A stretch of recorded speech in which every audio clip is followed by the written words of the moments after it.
నగరంలోని సోమేశ్వర జ్యువెలర్స్ లో నిన్న రాత్రి భారీ చోరీ జరిగింది. షాప్ కు ఆనుకొని ఉన్న షట్టర్ రూమ్ లో అద్దెకు వచ్చామని నమ్మించి రాత్రికి రాత్రి గోడకు కన్నం పెట్టి షాప్ లో ఉన్న వెండి వస్తువులను అపహరించిపోయారు ఇద్దరు వ్యక్తులు. ఉదయం షాపుకు వచ్చి చూసిన యజమాని షాపు గోడ పగలగొట్టి ఉండడం, షాప్ లో ఉన్న దాదాపు 18 కిలోల వెండి కనిపించకుండా పోవడంతో దొంగతనం జరిగిందని గ్రహించి బాధితుడు పోలీసులకు సమాచారం ఇచ్చాడు. సంఘటన స్థలానికి చేరుకున్న పోలీసులు కేసు నమోదు చేసి సీసీ కెమెరాల ఆధారంగా దర్యాప్తు చేస్తున్నారు.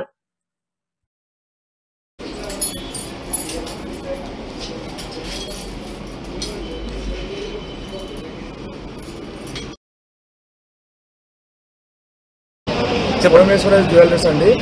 ఇది మా ఫ్రెండ్దే. మేమందరం కలిసి కిట్టి హోమ్స్లో ఉంటాము. నేను రాత్రి 8:46 రాత్రిపూట దొంగలు వచ్చి రాబరీ చేయడం జరిగింది. సుమారు 20 కేజీలు వెండి పోయింది. ఇంకా వేరే సామాన్లు కూడా పోయాయి. ఎక్విప్మెంట్స్ కూడా తీసుకోవడం జరిగింది.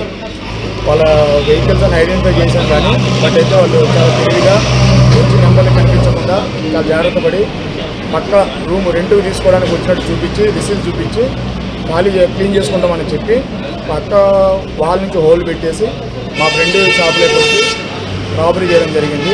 దీనివల్ల మా ఫ్రెండ్కి ఆల్మోస్ట్ 30 నుంచి 40 లక్షల దాకా లాస్ ఉంది. పాపం చాలా దారుణమైన విషయం ఇది. దీనికి మేము రిక్వెస్ట్ చేస్తున్నాం పోలీసు వారిని, దయచేసి సహకరించాలని, మా ఫ్రెండ్కి న్యాయం చేయాలని కోరుకుంటున్నాం. Thank you.